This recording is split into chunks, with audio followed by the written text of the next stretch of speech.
Hey, what's up guys? Welcome back to the channel. Today, Dakota and I are going to start laying some top rail on this all 2 7/8 post and top rail pipe fence project that we're working on. All the posts ought to be good and set up. My wife and I actually took off a few days last week to go to South Dakota for our niece's birthday party. Had a great time, but I'm excited to be back and start making some progress on this project. I'm also excited to answer the question how I line up my saddles for top rail. I feel like I've had quite a few questions in the past about this topic, and now we can use this project to answer that question. So this job has actually proved to be somewhat a little more difficult, if you will, as far as access issues and or my welding lead being long enough. So to make it work, we actually used a piece of pipe to extend my ground. I just drag it right up against the post so we can tack the end of this to that post. There we go. Because on this particular set of welding leads on my truck right now, the ground lead is shorter than my stinger lead. But I'm actually kind of happy that this happened. That way I could share with you what I did to get out of this situation, or to get, improvise to find a solution for this problem. This kind of stuff is something that I used to look over back whenever I first started mobile rig welding. Because I worked in a shop for 3 years, whenever I went to do a mobile welding job while I still worked at that shop, if somebody wanted a quote, or if I was thinking in my head how long this project was going to take me, 9 times out of 10 I was usually short on my time. In other words, I thought it would take 8 hours and it actually took me 10 or 11 hours, usually due to access reasons like working in a backyard or next to a house, or I didn't bring a fire blanket to cover up a window, or just little things that you don't think about until you actually do it in real life. That's why I talk about experience being key, because until you live through something or experience it, sometimes it doesn't sink in the greatest. All that to say is this project's taken just a little bit longer than I thought it would, just pretty much due to access reasons. But that's all right, or at least in my opinion, that's all right. I choose to look at the silver lining in situations like this. That was Kev, if you heard him. I don't know what he's doing other than interrupting the program. Anyway, I choose to look at the silver lining, and the silver lining for me in a situation like this is it forces me to be creative and improvise, and again, it reminds me that looking at jobs in the future, to think of that and think about what equipment I need to bring next time to make stuff easier, faster, or whatever things that I can think of to help make things go smoother on the next job. That's what I choose to look at in situations like this. So I don't mind it, is what I'm saying. So even if it means I don't make, if I don't end up making X amount of dollars per hour by the time this job is said and done, if I make $10 less an hour than I figured in, to me it's worth it, because I'm paying for experience. All right, so the first thing we did was we ran a string line along the top of all of our posts, and we measured up roughly 60 inches on each end, and then the corner post 60 inches, because we're putting no climb up here. So I knew I needed roughly 60 inches, and I realized quickly that this post close to the house was too short, so we ended up having to add on, which is why we had to have that piece of pipe reach that post specifically, so we could add on a piece of pipe.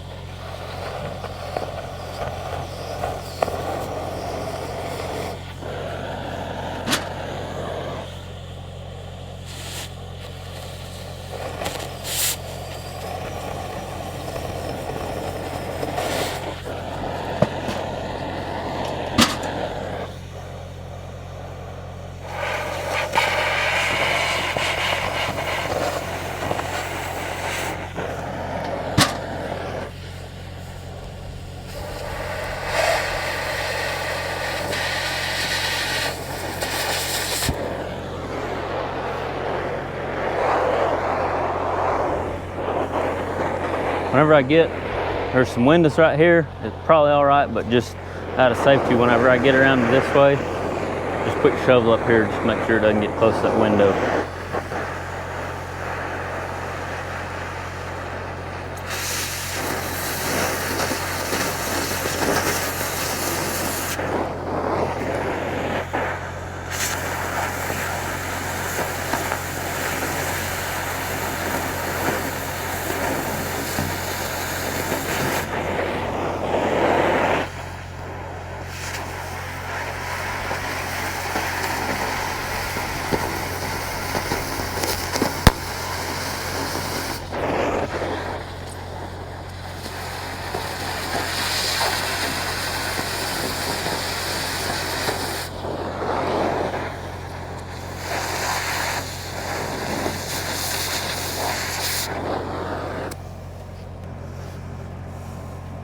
Oh, good call. I was about to start welding on it, Dakota.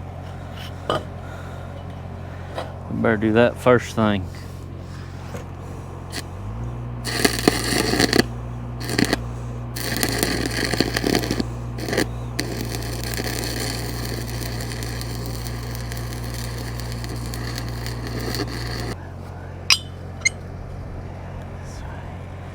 I realize it's out of frame here, but all I'm doing is putting a torpedo level on the about 10 or 12 inch piece that I cut off the end of the piece that we're using for the ground. I cut it off there, set it on top of our post, and I'm just leveling it with the post itself.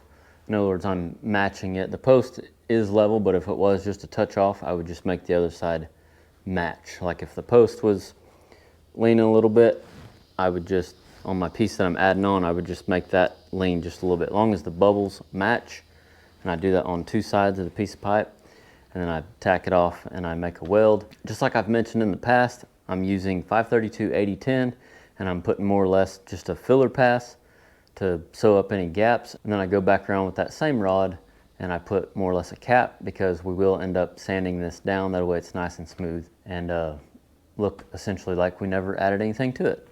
All right, where were we? Where were we? I'll let that sucker cool off a little bit before we put any string to it. Will you mark 5 foot? Let's see. I always like in a case like this, since the fencing is 5 foot and they're like wanting to keep dogs and stuff in, I want it to be as close to the ground as possible. So I'm just at each end, I'm just marking 5 foot from the ground. But once we get our top laid, and then we'll probably go through here and scoop this dirt in just so we can get an idea of where our bottom's gonna lay and whatnot. But all that to say is, instead of pushing it down in the ground like I just did, I'm gonna raise it up just a skosh. Yeah, I marked 5 foot there. That way it gives us some wiggle room, because I may end up picking it up just a touch, you know, just depends on how it all works out. All right, so we had to add on here, and we've got her laid out. We've got a string line up top and down bottom. We're going to be stretching some 5 foot no climb here. I'm going to make some I don't really know what to call them in my shop to weld right here. It's going to go the full length of the no climb. That way we can tie the no climb to it versus all the way around this post. It just looks a little cleaner out here. And then I plan on tying onto that same rod. We'll just call it a rod. I'm going to make it out of some 1/2 inch square stock, tying it with some smooth wire at the bottom and stretch it along the bottom all the way around. That way it kind of acts as like a bottom rail to keep that bottom from pushing out. We'll run it on the inside. This is the inside of the backyard, so we'll run it on that side of the post. But all I've done here is roughly measured 5 foot over there and 5 foot on this end, and then ran my string line. So normally I would just, like on just regular like pipe fence top rail, where I'm not worried about fitting like a specific height of no climb, I would just get a rough measurement, and I would take my template right here. I would take my template and put it upside down, and then run it right up against the string. And then I would come over here and mark it, put a little tick mark right here, or make a mark all the way around. And then I would take my template, and with the string line being down, I could just pull the string line down, and I would get right here over the top of my, like get in line with my post like so, and then line up my saddle this way, because you can kind of eyeball it. You know, if you're in line with your post like so, like here we're in line with it, then if we can kind of tell if this is rolled, you know we need to roll it a little bit, make sure the center is lined up with the center of our fence. So that's how I normally line up my saddles But on this particular job, I want my top of my no-climb fence to land in the center of my top rail. So I've accounted for all that. I've subtracted, that's why I ran a string line on the bottom, because I've subtracted how much my top rail is going to take up, and I've come up with a rough measurement of 59.5 here. So by the time we cut this saddle and our top rail sets in here, the center of our no climb should be roughly the center of our top rail, which is just a little bit above this ear right in here. So just a rough number, but that should get it pretty close to the ground. He's got big dogs, so shouldn't worry about a dog digging out. He's got a plenty big enough backyard, so hopefully dogs shouldn't have any urge to try to get out. That's kind of what's been on my brain as I'm thinking about all this, is just dogs getting underneath the fence. But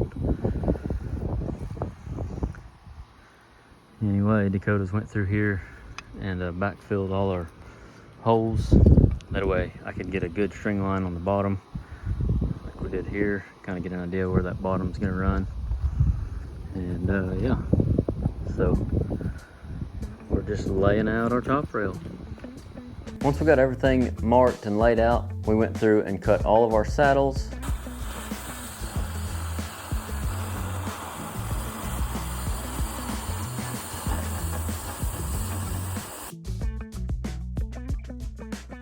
Dakota was a champion and played fire watch, wet down the grass, make sure we didn't catch anything on fire. It is so nice having Dakota here to help me, not only to fire watch, but to also carry this 2 7/8 pipe. I don't know if I'm getting older or if I'm spending too much time behind the computer editing YouTube videos versus spending 5 or 6 days a week doing physical work. I don't know what it is, but that 2 7/8 pipe is all there, even with 2 people. And even with a piece of equipment, it may or may not have helped much. Like I said in previous videos to this project, this particular job is kind of a toss-up on whether to have equipment or not because of the size of the job. Due to the smaller size of job, it's not worth it to me to pay for having equipment here, and the pipe's small enough that we can technically handle it by hand. So again, logistics are everything. I could go on because a lot of things are coming to mind right now, but the equipment would have been nice for like a few joints, but whenever we went to put this last one in, we would have had to be on this side of the fence and the trees were there, and it just wouldn't have it would have been too much trouble to use the equipment versus doing it by hand, because there's not an access, there's not a gate to get out of the neighbor's fenced area in the back. We would have had to go through his driveway, which we hadn't asked for his permission yet, but we could have if we had to. But if we can do without the equipment and without asking the neighbor, and it's not too much on our bodies, it's worth it to not have equipment and ask the neighbor. Does that make sense? Welcome to my mind. But I'm thankful that I think of these things and that I share them due to the educational nature of this YouTube channel. And I hope that it sparks things for those of you that are looking to do your own thing, because all these things are very important, and it's things that are commonly looked over, especially when starting a business. So hope it's helpful.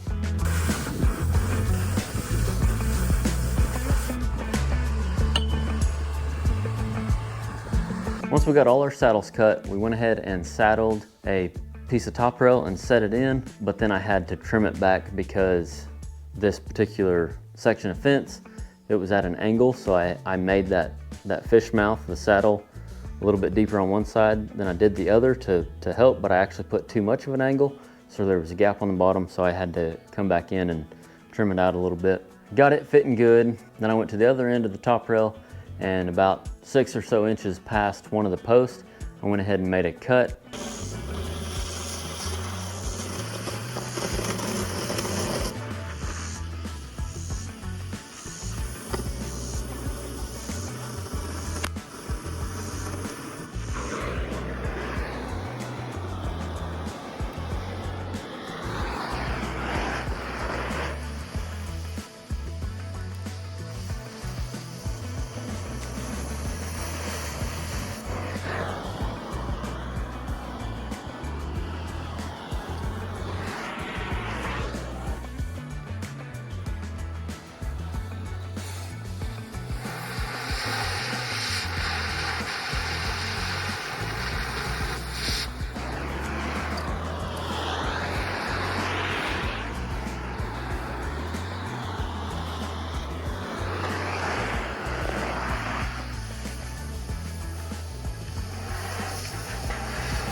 So I lost about 3 foot of pipe on this joint, but my hopes is that whenever I put this next joint up, whenever we make that weld, it'll be close enough to that post that it won't, in case it does draw or anything, hopefully the post keeps it from drawing as bad, if that makes sense. But we're not gonna find out in this video because we got rained out. I thought it was gonna be a small storm, so we put the welding rod up, the grinders up, but I left everything rolled out, and we got in the truck waiting for this little storm to pass by, and it ended up being a big storm, so we had to get back out in the rain, roll up the leads, kick the pipe out of the jack stands, and then get out of the customer's backyard and make our way to the house. Another lesson learned, and I was talking to Dakota about this on the way home, whenever I was pipeline welding, depending on who I was working for, like on a tie-in crew or something. If it started raining and the right-of-way was somewhat muddy already, we would actually roll everything up and then pull off the right-of-way onto like a solid road. And then if it stopped raining, the dozer could slick off the right-of-way, and then we could get back on the right-of-way, keep welding pipe, keep tying in pipe. But if it kept raining and it rained and rained and rained, we would have already been off the right-of-way, and we, wait around 30 minutes, hour, and then if it was going to continue to rain, we would be off the right-of-way, rolled up and ready to go to the house, go to the camper, hotel, whatever. And it's been so long since I pipelined, I forgot about that little technique, because I was sitting in his backyard where it was muddy, so I didn't even think about, I just assumed, I was too optimistic, thinking, oh, this is going to be a little storm, it'll be all right. We'll just let it pass and we'll get back out and keep working. I was wrong, but luckily it's been dry around here, so it didn't rain that much, and we were still able to get out of there, even though we sat and got rained on for like 30 minutes. Luckily, we didn't have any issues, didn't get stuck. Lesson learned, if it starts raining, no matter what the radar says, roll up your leads, drive to dry ground, and wait for it there. Don't wait for it in the mud. That's my advice for this week. All kinds of stuff to learn when you're following old Aross, come on. Anyway, thank y'all for joining me today. If you're interested in learning more about pipe fence or taking the pipe fence course that we have on the Aross Welding Trade School website, you can go to arosswelding.school and get on the waiting list for the pipe fence course, because it's not open for enrollment if you're watching this video whenever it's first uploaded. But just by getting on the waiting list, you will get an email whenever we do open it for enrollment. The quick rig course is available. You should be able to find it there at arosswelding.school also. Our goal is to start building out the trade school website to help those of you that are wanting to get started with mobile rig welding, whatever that looks like. In fact, we take suggestions for courses there on the website, arosswelding.school. I think near the bottom you should be able to find a page that says course suggestions. So if you have any suggestions about mobile welding type courses or social media courses, marketing courses, whatever that looks like, any ideas that you may have that you would like to see in the Aross Welding Trade School, put them there, we'll see them, we'll put them on our list, and hopefully build out the trade school website to help you move further faster. Thanks for joining us today. Hope you have an awesome weekend, and remember, learn something every day.